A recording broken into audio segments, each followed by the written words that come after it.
20세기 지대한 영향을 미친 위대한 인물 중에 지그문트 프로이트가 있습니다.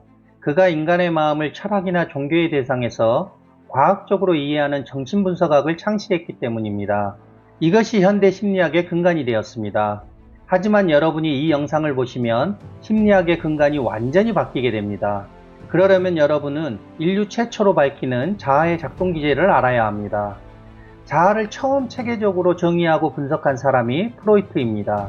그는 1923년에 출간한 저서 에고와 온초아에서 온초아, 에고, 초자아의 성격 구조를 발표했습니다. 여기서 자아라는 용어의 혼란을 방지하고 개념을 명확하게 하기 위해 저는 자아로 사용하고 프로이트는 에고로 구별해서 사용하겠습니다. 여러분이 이 영상을 끝까지 보시면 알겠지만 저는 자아를 하나의 자아로 보는 반면에 프로이트는 원초아, 에고, 초자아 중에서 에고만을 말하기 때문입니다. 프로이트는 원초아를 무의식 속에 억압된 본능적인 성적 욕구와 공격성으로 보았습니다. 나아가 본능적인 욕구를 충족하기 위해 충동적이고 이기적인 어린아이와 같은 원초아를 움직이는 힘은 퇴락 원칙입니다. 그래서 원초아는 퇴락 원칙에 따라 본능적으로 원하는 것이 있다면 바로 얻기를 원해서 참고 기다리지를 못합니다. 이런 원초아의 본능적인 욕구를 에고가 사회의 도덕과 윤리가 허용하지 않기 때문에 의식의 영역에 두지 못한 채 무의식에 억압한다고 보았습니다. 이처럼 에고는 현실에 적응하고 나중에 더 큰 보상을 위해 참을 수 있는 현실 원칙에 의해 움직입니다. 그래서 욕구는 완전히 충족이 되지 않는다고 했습니다. 초자아는 태어난 후 부모와 사회로부터 배운 것을 기준으로 움직입니다. 다시 말해서 무엇이 옳고 그르고 좋고 나쁜지에 대한 지식과 경험으로 만든 가치관이라고 할 수 있습니다. 이 가치관의 하나는 양심으로 지켜야 할 사회의 도덕과 윤리에 맞지 않으면 자신이 어떻게 된다는 결과이고, 다른 하나는 에고 이상으로 자신이 되고 싶은, 자신이 이루려는 비전과 꿈입니다. 그래서 초자아는 양심과 에고 이상에 의해 자신을 평가하여 비판하거나 벌하기도 하고 격려하거나 칭찬하기도 합니다. 다음으로 에고는 현실 원칙에 따라 원초와 초자아, 현실 사이에서 모두를 만족시키는 쪽으로 협상을 주도합니다. 이를테면 퇴락 원칙에 따라 본능적으로 원하는 것을 이루려는 욕망의 대변자인 원초아와 양심과 에고 이상의 대변자인 초자아, 그리고 냉엄한 현실에서 에고는 현실 원칙에 따라 현실에 적응하고 나중에 더 큰 보상을 위해 합리적인 해결책을 찾으려는 중재자 역할을 한다고 보았습니다. 예를 들어 배우자가 아닌 이성에게 호감을 느껴서 외도를 하려는 것은 원초아의 행동입니다. 그러면 초자아는 외도는 사회의 도덕과 윤리적인 행동이 아니다. 배우자가 알면 이혼을 해야 한다. 그러니 그만두라고 합니다. 이때 에고는 원초아와 초자아와 현실 사이에서 중재를 시도합니다.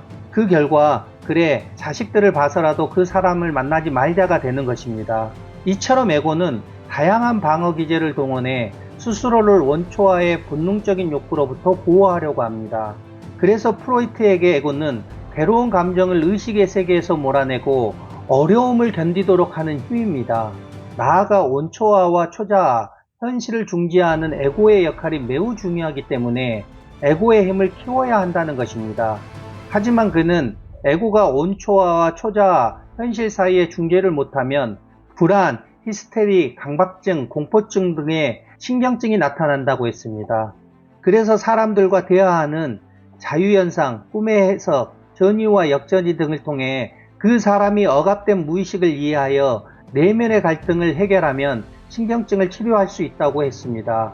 이것이 오늘날 정신치료의 근간이라고 할 수 있습니다. 여기서 제가 말하려는 것은 프로이트가 밝힌 정신분석학을 부정하는 것이 아닙니다. 다만 프로이트는 인간의 마음에 대해 현상 설명에 맞추어 근본적인 핵심을 건드리지 못했다는 것입니다. 다시 말해서 그는 현상을 일으키는 원인과 해결 방법을 밝히지 못했다는 것입니다. 이를테면 원초아, 에고, 초자아가 어떻게 생기게 되었는지, 성격의 구조는 어떻게 형성되어 있는지, 신경증이 왜 발생하는지 등은 밝히지 못했습니다. 여기서 한번 생각해 보세요. 마음의 원인도 제대로 알지 못하는데 어떻게 마음을 치료할 수 있을까요? 결국 원인이 아니라 현상만을 치료하는 대증요법은 일시적인 효과는 있을지 모르지만 결과적으로 괴로움과 문제를 더 커지게 만듭니다. 그래서 오늘날 심리학의 치료는 늘 오리무중입니다. 지금부터 여러분은 인류 최초로 프로이드도 밝히지 못한 자아의 작동 기제를 이해할 수 있습니다. 여러분이 자아의 작동 기제를 알려면 먼저 우주의 원리와 법칙을 알아야 합니다. 제가 인류 최초로 밝힌 우주의 원리와 법칙은 절대계와 현상계가 상호 우전성, 상호 침투성, 끌어당김성의 법칙에 의해 작동하고 있다는 것입니다. 이 세 가지 법칙에 의해 자아의 작동 기제도 한 치의 오차 없이 만들어지고 있다는 것입니다. 이것에 대해서는 이전에 올린 영상인 절대계와 현상계가 작동하는 원리를 보시면 도움이 되실 것입니다. 이제부터 여러분은 세 가지 법칙에 의해 어떻게 자아의 작동 기제가 만들어지는지를 알 수 있습니다. 의식에서 자아가 상호 우전성의 법칙에 따라 하나의 세계를 두 개의 세계로 분리하면 끌어당김성의 법칙에 따라 두 개의 세계는 다시 하나의 세계가 되려고 서로를 끌어당기게 됩니다. 다시 말해서 여러분이 의식에서 상호 우전성의 법칙에 따라 몸과 환경, 마음과 육체, 나의 것과 나의 것이 아닌 것 등을 분리하면 끌어당김성의 법칙에 따라 다시 하나가 되려고 갈등과 투쟁이 일어납니다. 이 갈등과 투쟁이 현상계의 모든 것들을 만들어냅니다. 또한 의식에서 상호 침투성의 법칙에 의해 두 개의 세계는 서로를 공유하는 선으로 합일이 되어 있습니다. 결국 의식에서 상호 우전성의 법칙에 의해 분리된 두 개의 세계가 다시 하나의 세계가 되려는 갈등과 투쟁에서 원초와 에고, 초자아가 생기는 것입니다. 그러면 상호 침투성의 법칙에 의해 원초와 에고, 초자아는 분리된 동시에 서로를 공유하는 선으로 합일된 하나가 됩니다. 이것을 프로이트는 알지 못했습니다. 먼저 생후 18개월 정도가 되면 의식에서 상호 우전성의 법칙에 따라 몸과 환경을 분리하면 끌어당김성의 법칙에 따라 몸은 환경에 비해 무력한 존재라서 환경에서 생존을 하려는 갈등과 투쟁이 성적 욕구와 공격성을 가진 원초아를 생기게 합니다. 본능적으로 원하는 것이 있다면 바로 얻기를 원해서 참고 기다리지를 못하는 원초아는 내 뜻대로, 내가 원하는 대로, 내가 하고 싶은 대로 환경을 바꾸려는 경향성을 가지게 되어 습관과 관습을 만들게 합니다. 이것이 원초아를 움직이는 힘인 쾌락 원칙입니다. 저는 프로이트의 원초아와 쾌락 원칙을 육체자아와 경향성이라고 부릅니다. 다음으로 아이가 청소년이 되면 의식에서 상호 우전성의 법칙에 따라 마음과 육체를 분리하면 끌어당김성의 법칙에 따라 마음은 연약하고 유한한 육체의 한계를 극복하기 위한 갈등과 투쟁을 서로 중재하는 에고를 생기게 합니다. 왜냐하면 마음은 몸을 벗어나 존재할 수 없기 때문입니다.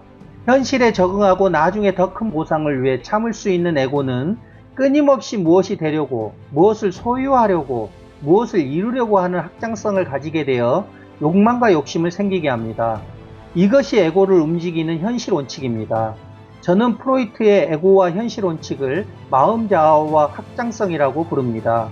마지막으로 청소년이 청년이 되면 의식에서 상호 우전성의 법칙에 따라 나의 것과 나의 것이 아닌 것을 분리하면 끌어당김성의 법칙에 따라 나의 것을 소유하려고 나의 것이 아닌 것을 배격하기 위한 갈등과 투쟁이 무엇이 옳고 그르고 좋고 나쁜지에 대한 지식과 경험으로 만든 가치관을 가진 초자아를 생기게 합니다.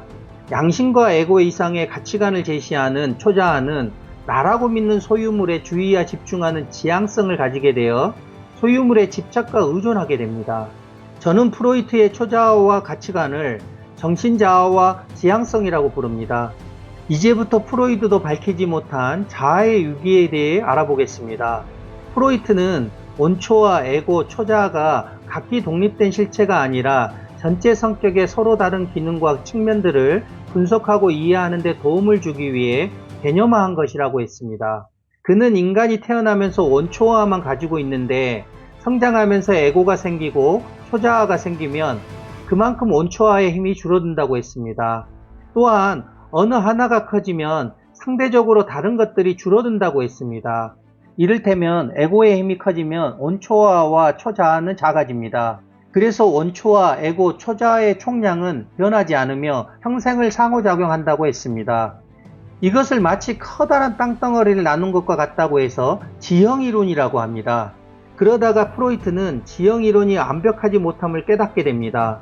그는 지형이론을 완전히 포기하지는 않았지만 고심 끝에 1923년 인간의 마음을 마치 3명의 사람이 움직이는 것처럼 보는 구조이론을 내놓은 것입니다. 하지만 프로이트는 자아가 3가지 법칙에 따라 위계를 가지면서 성장한다는 사실을 알지 못했습니다. 여러분이 이해하기 쉽도록 예를 들어 설명해 보겠습니다. 유기체는 세포, 분자, 원자를 포함한 하나입니다. 먼저 상호의존성의 법칙에 따라 원자, 분자, 세포, 유기체로 분리되면 끌어당김성의 법칙에 따라 다시 하나가 되려고 서로를 끌어당기는 상호작용이 일어납니다. 또한 상호 침투성의 법칙에 따라 서로를 공유하는 선으로 합일이 되면서 상위로 성장하는 것입니다. 결론적으로 위계에 있어서 상위는 하위를 초월하는 동시에 상위는 하위를 포함합니다. 반면에 하위는 상위 속에 있지만 상위는 하위 속에 있지는 않습니다. 결국 단계를 건너뛰거나 한 단계에서는 완성이 될 수 없다는 것입니다. 다시 말해서 유기체는 세포를 초월하는 동시에 유기체는 세포를 포함하고 세포는 분자를 초월하는 동시에 세포는 분자를 포함합니다. 반면에 세포는 유기체 속에 있지만 유기체는 세포에 있지는 않고 분자는 세포 속에 있지만 세포는 분자 속에 있지 않습니다. 그래서 분자는 세포 없이 유기체가 될 수가 없고 세포는 분자가 있어야 유기체가 될 수 있는 것입니다. 그리고 분자 또는 세포는 단독으로 유기체가 될 수도 없습니다. 마찬가지로 의식에서 상호 의존성의 법칙에 따라 원초와 에고, 초자아로 분리되면 끌어당김성의 법칙에 따라 다시 하나가 되려고 서로를 끌어당기는 상호작용이 일어납니다. 또한 상호 침투성의 법칙에 따라 원초와 에고, 초자아는 서로를 공유하는 선으로 합일이 되면서 상위로 성장합니다. 따라서 초자아는 에고를 초월하는 동시에 초자아는 에고를 포함하고 에고는 원초아를 초월하는 동시에 에고는 원초아를 포함합니다.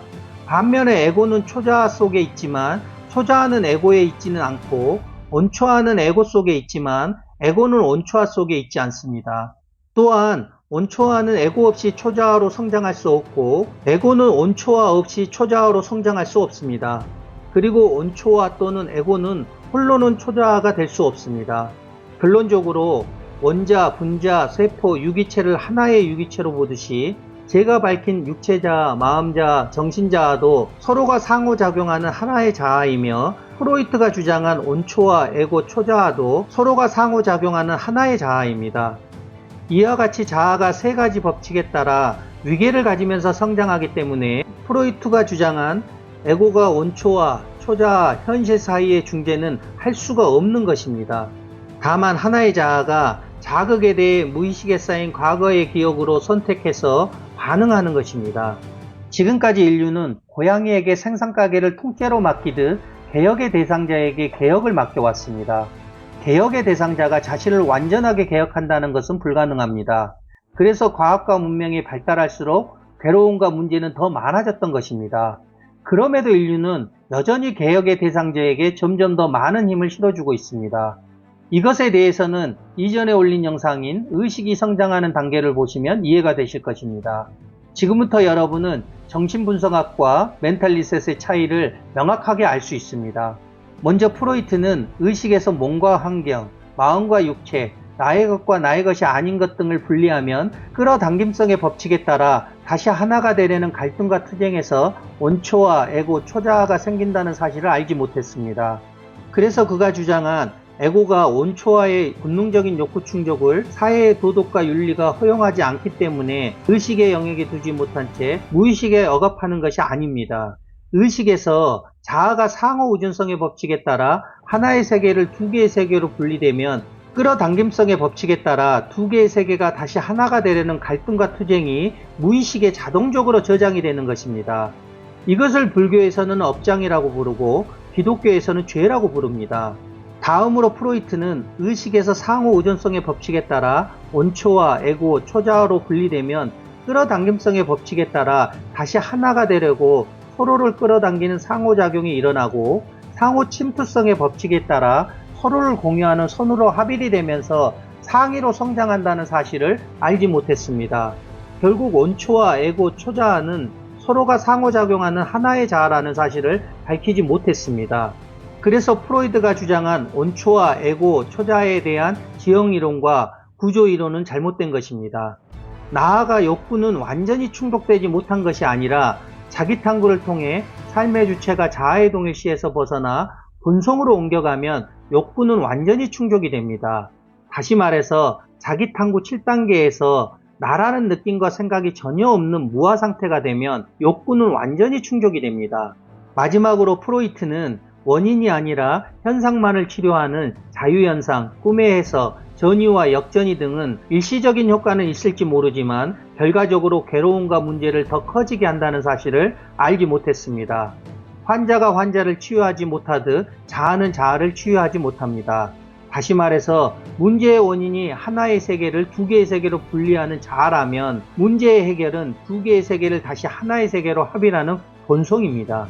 자아는 분리는 하지만 합의를 하지 못하기 때문입니다. 결국 여러분이 자기 탐구를 통해 두 개의 세계를 합의해야 괴로움과 문제를 해결할 수 있습니다. 그렇다면 여러분은 지금 어떻게 하고 있나요? 여러분이 현상이 아니라 원인을 해결하려면 자기 탐구를 통해 의식에서 상호 침투성의 법칙에 따라 몸과 환경, 마음과 육체, 나의 것과 나의 것이 아닌 것이 서로를 공유하는 선으로 합일되어 있다는 사실을 온전히 이해하고 수용하는 것입니다. 그래서 여러분이 삶의 주체를 자아의 동일시에서 벗어나 본성으로 옮겨가면 자아의식이 합일의식으로 바뀌어 불안, 히스테리, 강박증, 공포증 등의 신경증은 사라지게 됩니다. 자아의 작동 기제를 자세하게 알고 싶다면 책 멘탈 리셋을 보시면 이해가 되실 것입니다. 오늘 여러분은 지금까지 알고 있던 심리학의 근간이 완전히 바뀌었습니다.